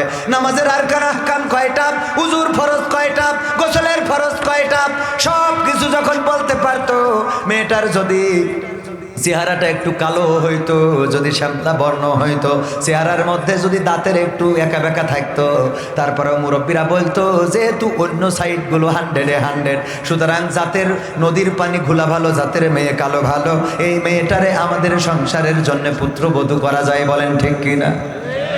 আর এখনকার সময় মুরব্বীরা তো যাওয়ার কোনো চান্স নাই, এখন যাবে ইয়াংরা। আর ওই যে FZ5 না RS1 না R15 ভার্সন 3, 4, 2, 5 কি যেন উঠেছে, ওই গাড়ি বড় বড় ট্যাঙ্কি, হেডলাইটটা ছোট, ওইটার পরে উঠে গিয়ার মেরে যাবে দোস্তরা। যাওয়ার পরে যে ভাবিরে জিজ্ঞাসা করবে, ভাবি তো না আগেই ডাকা শুরু করে দেয়, ভাবি ভাবি প্রশ্ন করব, হ্যাঁ করেন। ভাবি আপনার এই টিকটকে ফলোয়ার্স কত এখন? ঠিক না বেঠে? টিকটকে ফলোয়ার্স কত? ফেসবুকের রিলসের ভিউজ কেমন হয়? বলেন ভাবি ইউটিউব মনিটাইজেশন করা আছে নাকি, সেখানেও শর্ট ভিডিও বানান কি না? ওগো ভাবি গো, আমার ভাইয়ের সাথে কি কাপল ভ্লগ করা যাবে? কি ভ্লগ? কথা কয় না। কাপল ভ্লগ আবার কি? অনেক মুরব্বী বোঝে না। কাপল ভ্লগ হইল এই যে ফোন ধরবে, হাই গাইস, হ্যাঁ আমি কোনো কথা ছাড়াই আজকে লাইভে চলে এসেছি, তোমরা মাইন্ড করবে না, আমি তোমাদেরকে আজকে সব দেখাবো। হ্যাঁ আমি তার আগে তোমাদের দেখিয়ে রেখে, এই যে পিছনে দাঁড়িয়ে আছে মকসেদ, আমার পাগলটা, ও কবির বিন সামাদ জয়েন করেছে। হাই, ঠিক না বেটা? এর নাম কি ভ্লগ? কাপল ভ্লগ। বউয়ার স্ত্রী, স্বামী আর স্ত্রী। আমি দেখলাম যে আপনারা অ্যালার্ট আছেন কিনা, মাঝে মাঝে একটু এরকম করে ধরতে হয় যে অ্যালার্ট আছে কিনা, তাই না? সামনে সুরতারা, হ্যাঁ কোন জায়গায় সুবহানাল্লাহ, কোন জায়গায় আলহামদুলিল্লাহ, এগুলো ঠিক রাখার দরকার আছে না নাই?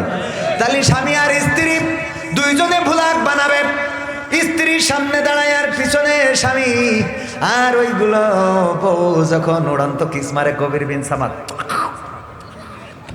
ওইটা দেখার পরে কবির বিন সামাদের আর বউ ভালো লাগে না, মনে মনে করে আল্লাহ আজকে আমার বিলকিস এইরাম করে মাইল। অমনি রাতের মধ্যেই কামসা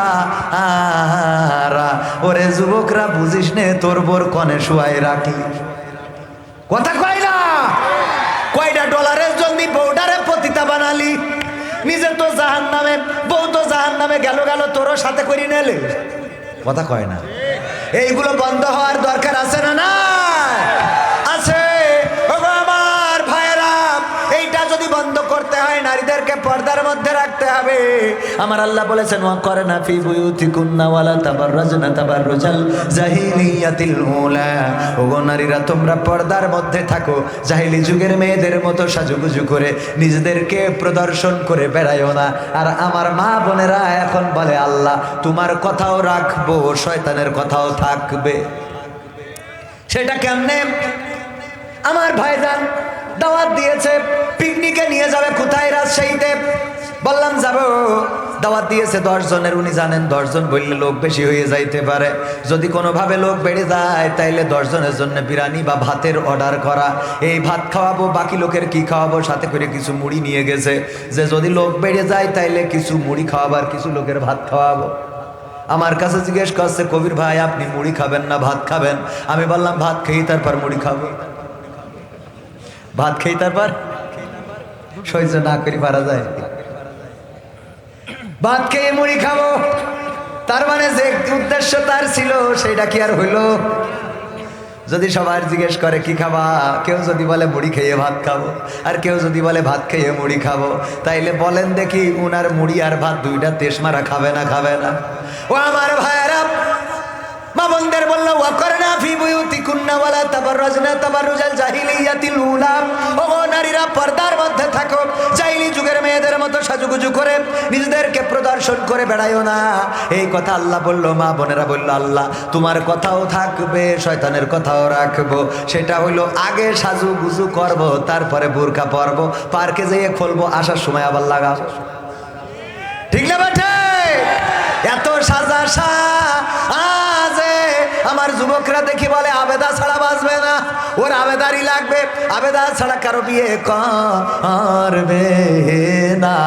এবার বিয়ে করার পরে বাসর রাত শেষ হয়ে যাওয়ার পরে এমন বিপদে পড়ে, আপনাদের বাগাই নাকি যেন বাগমারা নাকি বাগা থানার নাম কি বাগা না বাগমারা, বাগমারা থানায় বিউটি পার্লার আছে না নাই?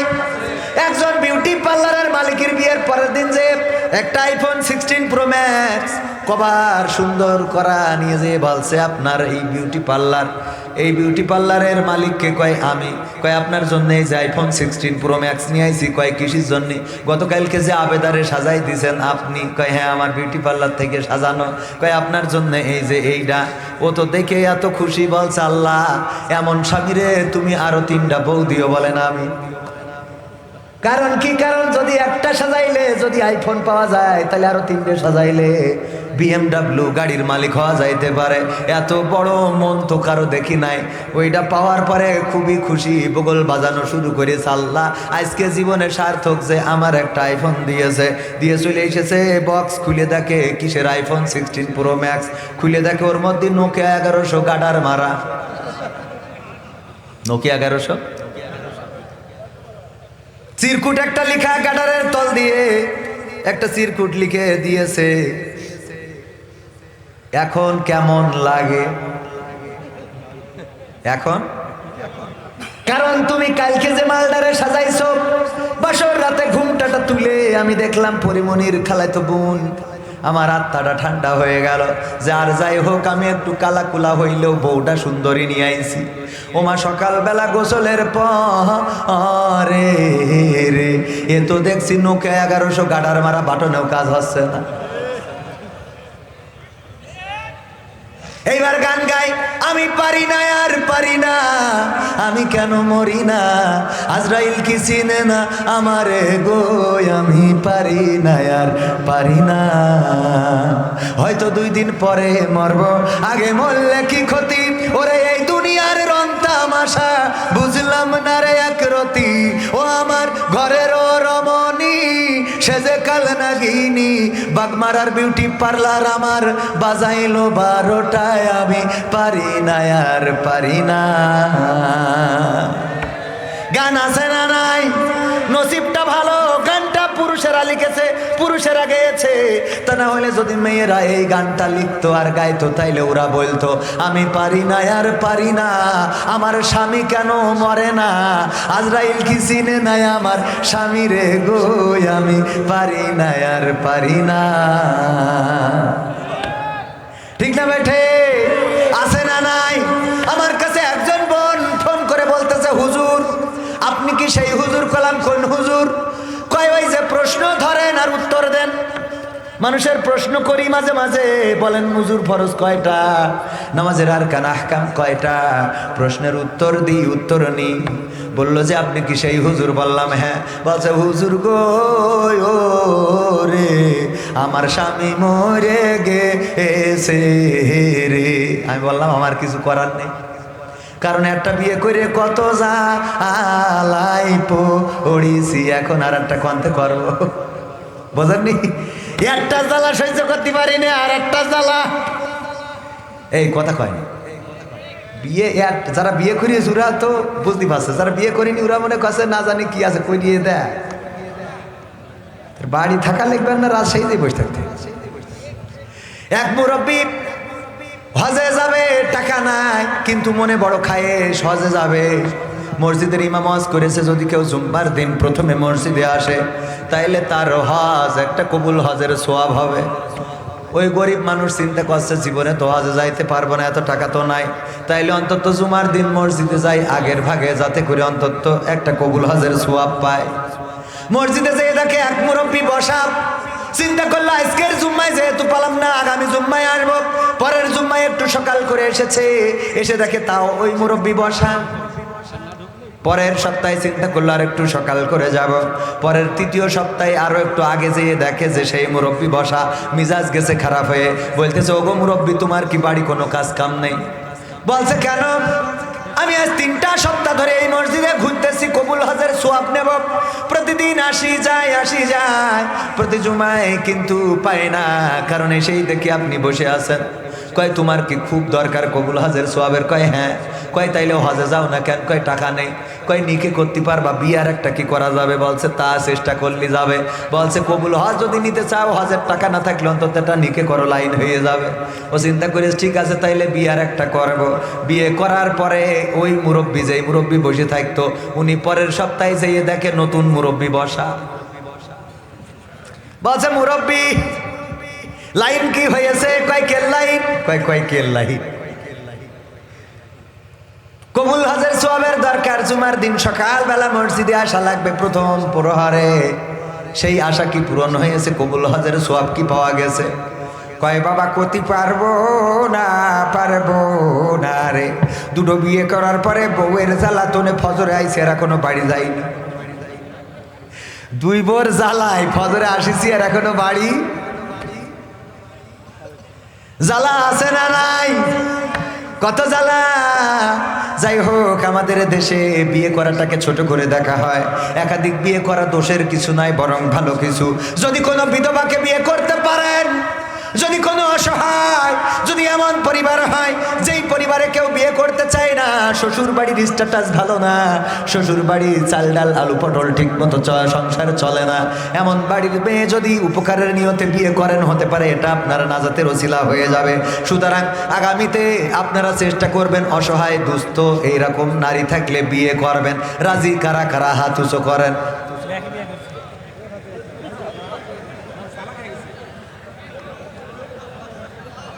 বলছে হুজুর মাইকি না বললি করতাম। ঠিক না ভাই? ঠিক। হুজুর মাইকি না বললি করতাম, কারণ আমরা আমাদের ম্যাডাম আসিরি। বাড়ি গেলি ধরবে, বলো হাত উঁচু করার দলে ছিলে নাকি? কথা কয় না। রাজা বলতেছে আমার রাজদরবারে বউয়ের কথা শুনে চলো কারা এক পাশে যাও, আর বউয়ের কথার বাইরে চলো কারা এক পাশে যাও। বউয়ের কথা মতো চলো না, বউকে প্রায়োরিটি দাও না, বউয়ের কথার আন্ডারে তুমি থাকো না। কে কে এক পাশে যাও ডাইন পাশে, আর যে শোনো বউয়ের কথা শোনো সে বাম পাশে যাও। সবাই এক এক করে চিন্তা করলো আমি শুনি আমি শুনি আমি শুনি আমি শুনি, সব চলে গেছে ডাইন পাশে, অনলি ওয়ান পিস বাম পাশে দাঁড়ানো। রাজা বলছে রাজদরবারের সম্মানটা তুমি রেখেছো, যে এই রাজদরবারে অন্তত একজন হইলেও আছে যে বউয়ের কথার মতো চলে না। বলছে রাজা আপনি বোঝেন নাই। কেন? বলছে আমার বউ বাড়িতে বলে দিয়েছে যে এই পাশে বেশি লোক দাঁড়াবে তুমি ওই পাশে দাঁড়াবা না, যেই পাশে বেশি লোক দাঁড়াবে তুমি ওই পাশে। তার মানে এ তো আমলের পরে। আমাদের অবস্থা তাই, একাধিক বিয়েতে দোষের কিছু নাই। বিয়ে করবেন অসহায় দুস্থ পরিবার, নরমাল এই জাতীয় মানুষের যদি বিয়ে করে উপকার করতে পারেন, আর মা বোনেরা যারা আছেন যদি এই জাতীয় নারীদের সতীন হিসাবে মেনে নিতে পারেন, সেটাই আপনাদের ভাগ্যটা পরিবর্তন করে দিতে পারে, সেটাই দুনিয়ার জীবন এবং আখিরাতের জীবনটা সুন্দর করে দিতে পারে। ওগো আমার মা বোনেরা, অনেকেই আছে একাধিক বিয়েতে নাখোশ হয়, কিন্তু স্বামী যখন অন্যায় করে, অন্যের বউয়ের সাথে পরকিয়া করে, অন্যের বউ নিয়ে মার্কেটে যায়, এইগুলো করে বেড়ায়, গুনাহগার হয়ে যায়। এই গুনার কারণে স্বামী যদি জাহান্নামে যায়, তাইলে জীবনের তরে ওই স্বামীরে চিরতরে হারানো লাগবে। বলেন ঠিক কিনা? তার চেয়ে ভালো অন্তত বিয়ে করে ভালো কাজ করুক, নেকামল করুক, সেই স্বামীরে আবার জান্নাতে পাওয়া যাবে। আমার মা বোনেরা এই জিনিসটা বোঝে না রে। মা বোনেরা বলছে এই হুজুরি যদি আগামীতে আনে 8 টাকা দেব। কথা কয় না। তবে পুরুষদেরও ভালো হইতে হবে, ইনসাফ করতে পারলা বলেছে বিয়ে করো 2, 3 অথবা 4। যদি মনে করো ইনসাফ করতে পারবা না, তাইলে একজনে সন্তুষ্ট থাকতে হবে। কথাটা কার? আল্লাহ 2 দিয়ে শুরু করেছে, 4-এ শেষ। 2 দিয়ে শুরু, 4-এ শেষ। কিন্তু বলেছে যদি ইনসাফে ব্যর্থ হও, তাইলে একজনে সন্তুষ্ট থাকতে হবে, একজনের বাইরে যাওয়া যাবে না। ভাইরা আমার, ইনসাফ করার দরকার আছে না নাই? কিন্তু পুরুষরা এমন আছে স্ত্রীদের হক আদায় করতে পারে না, করে না। স্ত্রীদের যে অধিকার বুঝিয়ে দেয় না, স্ত্রীদের সাথে ভালো আচরণ করে না। অন্যের বউ দেখে কত সুন্দর করে কথা বলে, হ্যালো ভাবি গো, আপনার হাতের শরবত বড় মিষ্টি লাগে। আর নিজের বউ যেটা রান্না করে খাওয়ার পরে বলে, এই এত লবণ খাই।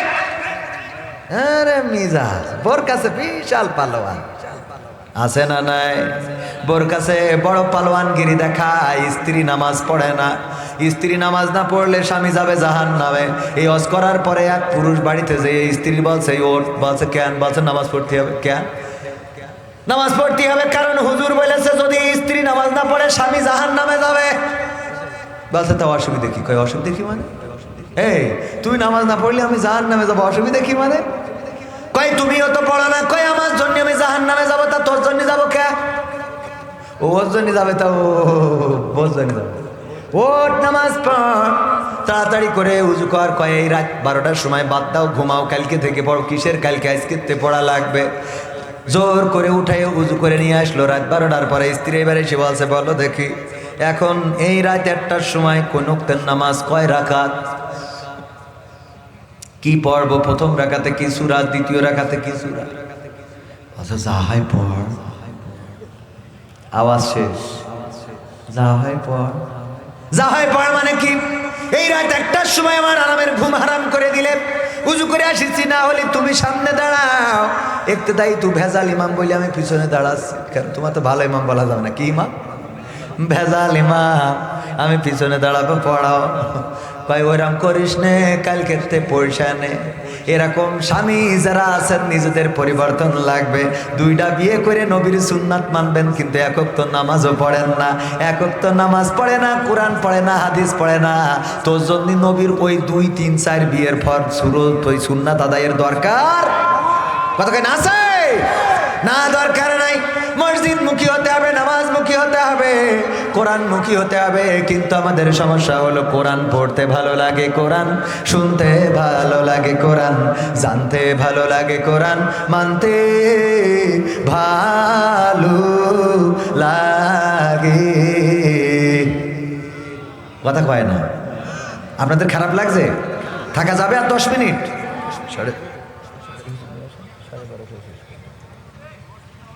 কোরআন পড়তে ভালো লাগে, কোরআন শুনতে ভালো লাগে, কোরআন জানতে ভালো লাগে, কোরআন মানতে ভালো লাগে না। নামাজেতে পড়লে কোরআন মনটা শীতল হয়, কারির তেলাওয়াত শুনিলে প্রাণ জুড়িয়ে যায়। নামাজেতে পড়লে কোরআন মনটা শীতল হয়, কারির তেলাওয়াত শুনিলে প্রাণ জুড়িয়ে যায়। সেই কোরআনের ব্যাখ্যা দিলে কলিজাতে আগুন জ্বলে, সেই কোরআনের ব্যাখ্যা দিলে অন্তরেতে আগুন জ্বলে। বিরোধিতাও চলে কেন তা জানি না। কোরআন পড়তে ভালো লাগে, কোরআন শুনতে ভালো লাগে, কোরআন জানতে ভালো লাগে, কোরআন মানতে ভালো লাগে।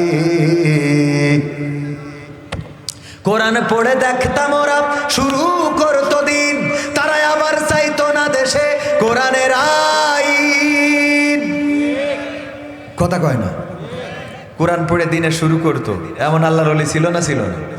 কোরআনে পড়ে দেখতাম ওরা শুরু করতো দিন, তারা আবার চাইতো না দেশে কোরআনের আইন।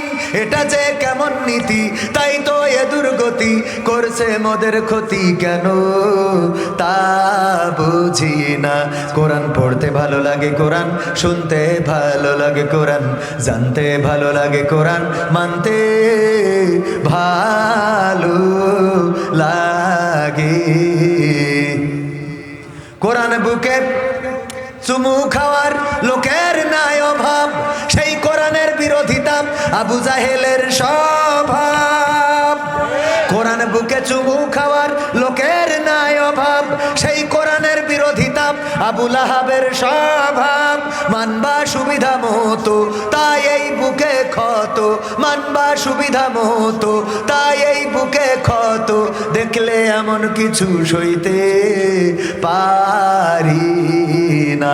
কোরআন পড়তে ভালো লাগে, কোরআন শুনতে ভালো লাগে, কোরআন জানতে ভালো লাগে, কোরআন মানতে ভালো লাগে। এমন মানুষ আছে না নাই? এই বাগমারাই নাই? কুমার কি যেন কুমারপুর এখানে আছে, এই গ্রামে আছে, এই মাহফিলে কি আছে? কারা কারা হাত উঁচু করেন? নাই তো, নাই তো, সব তো ভালো মানুষ, পীর সাহেব সব পীরে কামেল আল্লাহওয়ালা পরেজগার ভাইরা আমার। আমিও বিশ্বাস করি নাই, কারণ এই মাহফিলে আল্লাহ যাদের কবুল করেছেন তারা ছাড়া এই মাহফিলে আসতে পারে নাই। আর যদি দুই একজনও থেকে থাকেন, আজকে হেদায়েত নিয়ে বাড়িতে যাবেন। আজকে থেকে কোরআনের বিরুদ্ধে আর কোনো দল করা যাবে?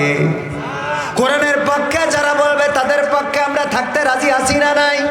প্রথমেই মেসেজটা ক্লিয়ার করে দিয়েছি, কোরআনের পক্ষে যারা তাদের পক্ষে আমরা, কোরআনের বিপক্ষে যারা তাদের বিপক্ষে আমরা।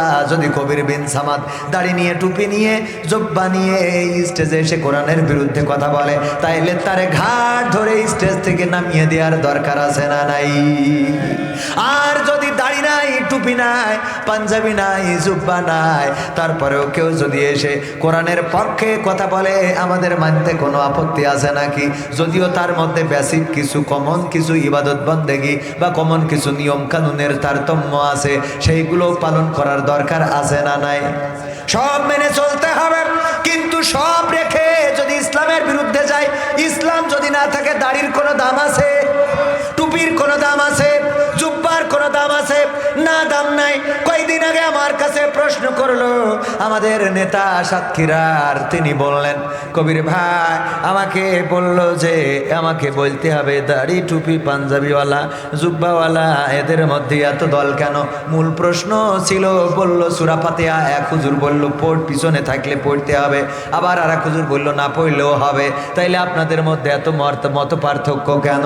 এত মতবিরোধ কেন? মতবিরোধ আছে না নাই? কথা কয় না, আছে না নাই? আমাদের মতবিরোধ আছে, কারণটা কি? কারণ হলো রাসূল সাল্লাল্লাহু আলাইহি সাল্লাম আমাদের যে ইবাদত বন্দেগী শিখিয়েছেন সেটার মধ্যে কোনো ভিন্নতা নেই। ইবাদত বন্দেগী যেটা ছিল, আল্লাহ যেটা দিয়েছেন সেটা ঠিক আছে, কিন্তু পালন করার মধ্যে কিছু তারতম্য রাসূল সাল্লাল্লাহু আলাইহি সাল্লাম সময় কাল পাত্র ভেদে পার্থক্য করেছেন। যেমন আমরা যেটা জেনেছি, আল্লাহ রাসূল সাল্লাল্লাহু আলাইহি সাল্লাম যখন ইসলামের দাওয়াত দিয়েছে, এই দাওয়াত দেওয়ার সময় মুসলমান যারা হয়েছে অনেকেই মূর্তিকে এমন ভালোবাসতো যে নামাজে দাঁড়াইলো মূর্তি বগলের নিচেই রেখে দিয়ে তারপরে নামাজ পড়তো। বুঝেননি? কথা কয় না। মূর্তির এত ভালোবাসতো, একজন ইহুদি অথবা খ্রিস্টান নাসারা যাই হোক না কেন, মূর্তি একটা নিয়ে যাচ্ছে, হঠাৎ পিশাব লেগেছে, খেজুর গাছের গোড়ায় মূর্তিটারে রেখেছে যে তুই এখানে আল্লাহ থাক, মানে ওগের আল্লাহ আর কি, এনে থাকো ভগবান, আমি একটু কাম সারিয়ে নি। কাম সারিয়েছে অন্যদিকে ফিরে, কারণ এই দিকে দেবতার দিকে ফিরে তো আর এই কাম সারা যায় না। এর মধ্যে কুত্তা একটা এসে পিশাব করে দিয়েছে ওখানে গাছের গোড়ায়, স্টার্ট মেরি দেশ। পিশাব ফিরে এসে ওই মূর্তিটা ধরে নিয়ে দেখে গায়ে যেন কি রহমতের পানি ছাটা শুরু করে দিয়েছে। হঠাৎ করে তাকায় দেখে পাশে কুত্তা দাঁড়ানো, বুঝে ফেলেছে এই মূর্তির গায়ে তাহলে কুত্তাই মইতে ছুঁয়ে গেছে। রাসূলের কাছে গেছে, যে বলল, গো রাসূল, এই যে আমার ভগবান রে নিয়ে আসিছি, ফেলাই দিলাম, আপনার দিন কায়েম, আপনার দিন কবুল করব। কারণটা কি? কারণ ও রাসূল গো, আমি এই ঘটে গেল। আল্লাহ রাসূল বললেন, মূর্তি কখনো মুক্তি দিতে পারে না, মুক্তি দেওয়ার মালিক হলেন এক আল্লাহ। সবাই চিল্লাই বলেন কে? আল্লাহ মুক্তি দিয়েছে না দেয় নাই? আমাদের বর্তমান সময়েও যদি বলি, ওয়াতুইজ্জু মান তাশাউ ওয়া তুযিল্লু মান তাশাউ, আল্লাহ রাব্বুল আলামিন বললেন, যাকে চান তাকে ইজ্জত দান করেন, যাকে চান তাকে বেইজ্জতি করেন। দেখেন, প্রমাণ যদি নিতে চান বেশি দূর যাওয়া লাগবে না। যে চেয়ারে বসে আমাদের সাবেক নেত্রী বলেছিল ডক্টর ইউনূসকে পদ্মা সেতু থেকে টুস করে ফেলে দেওয়া দরকার, সেই চেয়ার থেকে তারে চলে যাওয়া লেগেছে। আর এখন ডক্টর ইউনূস ওই চেয়ার আর পদ্মা সেতু দুইটারই মালিক। কথা কয় না? মালিক করে দিয়েছেন কে?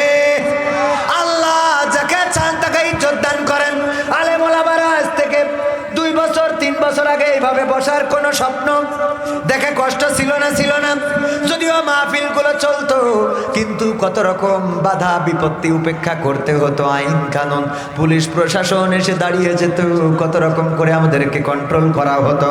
আর এখন ওপেন ময়দান, খোলা ময়দান, আলেম ওলামারা দাড়িপাল্লার পক্ষে এসে ভোট চেয়ে যায়, ধানের শিশির পক্ষে এসে ভোট চেয়ে যায়। তার মানে পরিবেশটা সুন্দর হয়েছে না হয় নাই? কথা কয় না, হয়েছে না হয় নাই? যেই নেতাগুলো আজকে স্টেজে আসলো, আজ থেকে 1 বছর আগে কি তারা আসতে পারত? তারা এই স্টেজে উঠলে মাহফিল বন্ধ হইতো না? মাহফিল বন্ধ, পোস্টারেও নাম দেওয়া যেত না। আল্লাহ দেখিয়ে দিলেন, দেখো আমি কি পারি, আমি কি করি। যেই চেয়ারের মালিক তুমি বললে দেশটা তোমার বাবার, সেই দেশ ছেড়ে দিয়ে দাদার দেশে যাওয়া লাগল রে।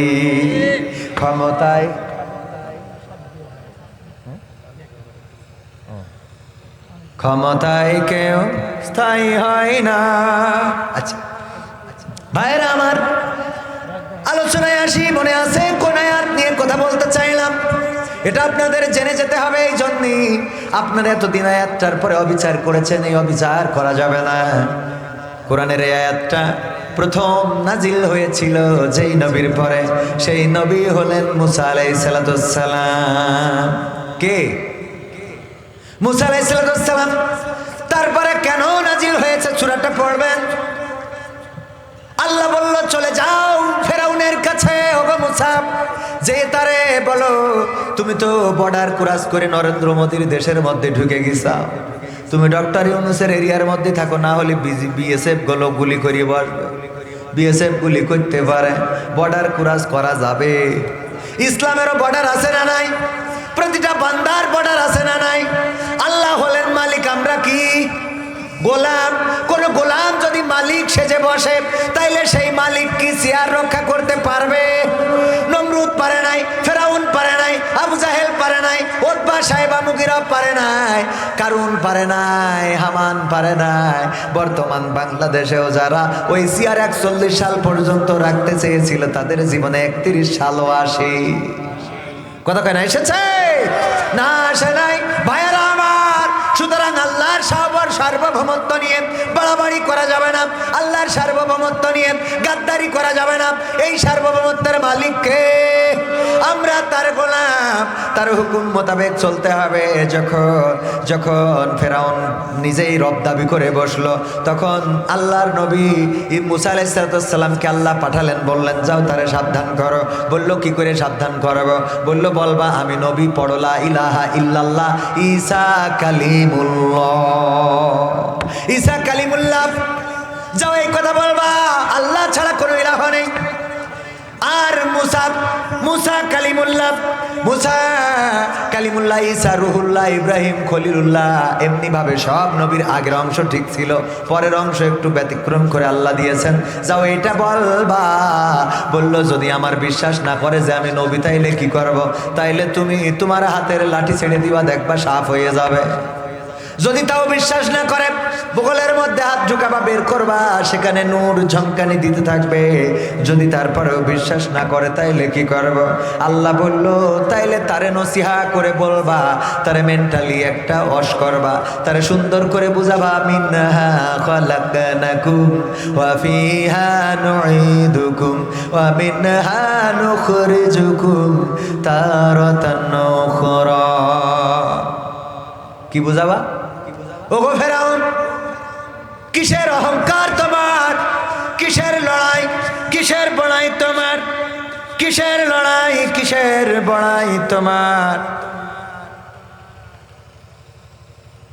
কিসের লড়াই, কিসের বড়াই তোমার? তোমাকে এই মাটি থেকে সৃষ্টি করা হয়েছে, আবার একদিন এই মাটির মধ্যে ঢুকানো হবে, আবার একদিন এই মাটি থেকে তোমাকে জীবন্ত করে ওঠানো হবে। মৃত্যুর কথা বললে মানুষের মন নরম হয় না? হয় না? কথা কয় না? রঙ্গরসের দিন ছিল আমার একদিন, 12 ঘন্টা বেলায় আমার সন্ধ্যা হইল। পাখি উড়ে যাওয়ার বুঝি সময় হলো, পাখি উড়ে যাওয়ার বুঝি সময় হলো। রঙ্গরসের দিন ছিল তোমার একদিন, রঙ্গরসের দিন ছিল আমার একদিন, 12 ঘন্টা বেলায় আমার সন্ধ্যা হইল। পাখি উড়ে যাওয়ার বুঝি সময় হলো, হায় পাখি উড়ে যাওয়ার বুঝি সময় হলো। শরীরে চামড়া ছিল টান, মিষ্টি সুরে গাইতাম গান, গলার আওয়াজ আমার কত দূরে যাইতো।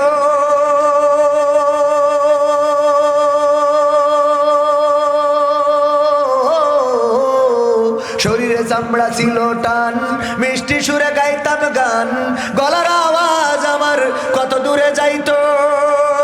পাইকা গেল মাথার চুল, কথা বলতে পড়ে ভুল, পাইকা গেল মাথার চুল, কথা বলতে পড়ে ভুল। চোখে দেখি গন্ডগোল, দন্ত নড়িল। পাখি উড়ে যাওয়ার বুঝি সময় হলো, হায় পাখি উড়ে যাওয়ার বুঝি সময় হলো, পাখি উড়ে যাওয়ার বুঝি সময় হলো রে, পাখি উড়ে যাওয়ার বুঝি সময় হলো। ঘন ঘন আসে দম, কানেতে শুনি কম, পিছে পিছে জম আমার ঘুরতে লাগিল।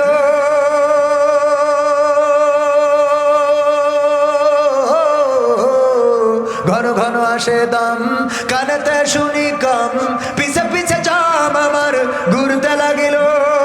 খাটো হয়ে আসছে পাও, হীন হলো সর্বদাও, খাটো হয়ে আসছে পাও, হীন হলো সর্বদাও। ভাবে বুঝি সময় আমার ফুরিয়ে এলো, পাখি উড়ে যাওয়ার বুঝি সময় হলো, হায় পাখি উড়ে যাওয়ার বুঝি সময় হলো, পাখি উড়ে যাওয়ার বুঝি সময় হলো, হায় পাখি উড়ে যাওয়ার বুঝি সময় হলো। এত সুন্দর পরিপাটি খাসায় আমার ছিল খাটি, দিনে দিনে খাসায় আমার জং ধরিল।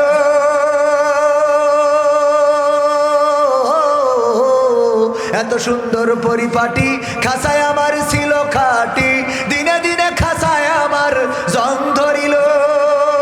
পুরাতন খাসাতে পাখি করে শুধু ডাকা ডাকি, পুরাতন খাসাতে পাখি করে শুধু ডাকা ডাকি। একদিন আমায় দিয়া পাখি উড়িয়া যাইব, পাখি উড়ে যাওয়ার বুঝি সময় হলো, হায় পাখি উড়ে যাওয়ার বুঝি সময় হলো, পাখি উড়ে যাওয়ার বুঝি সময় হলো রে, পাখি উড়ে যাওয়ার বুঝি সময় হলো। রঙ্গরসের দিন ছিল তোমার একদিন, রঙ্গরসের দিন ছিল তোমার একদিন, 12 ঘন্টা বেলা তোমার সন্ধ্যা হইল।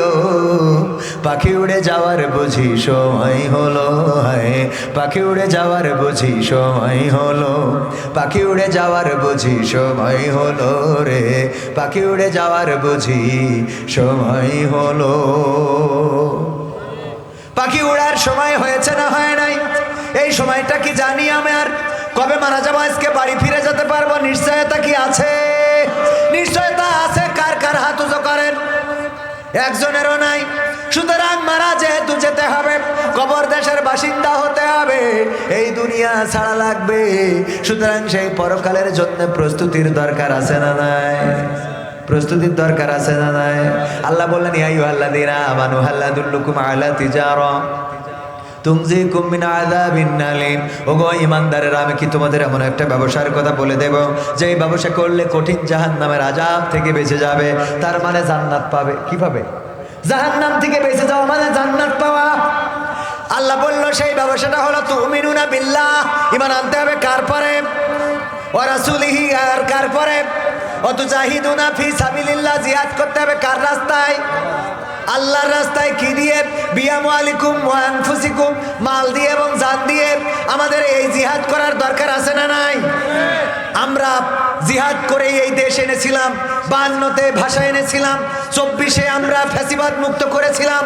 সুতরাং আগামীতে যদি ইসলামী আন্দোলনের নেতা কর্মীরা রাজপথে আল্লাহর জমিনে আল্লাহর কোরআন কায়েমের জন্য যদি ডাক দেয়, সেই ডাকে সাড়া দিয়ে বাগমারার রাজশাহীর রাজপথে